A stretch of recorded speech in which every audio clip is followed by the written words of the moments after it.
Rain dance, the ritual, the purity, the force of water. It all begins with water. Who knows which water drop gave life to that leaf of grass sprouting from barren land?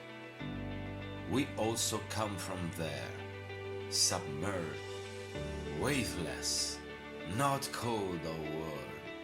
In muffled sounds we grow, and finally we come into the world. Water is the original element we will always look for. Water is a gift from nature, and at the same time, it's its nourishment. Water harbors something primordial and magical.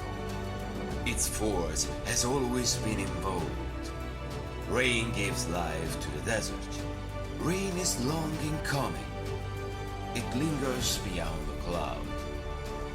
We yearn for it.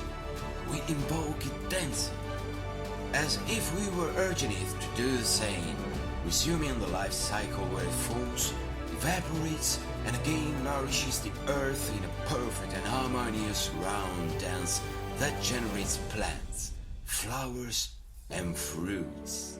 We glean inspiration from the magic of rain. This is how we created Rain Dance, thinking about plants and water as unique and essential elements for blooming and vital hair growth, for its health, for its beauty.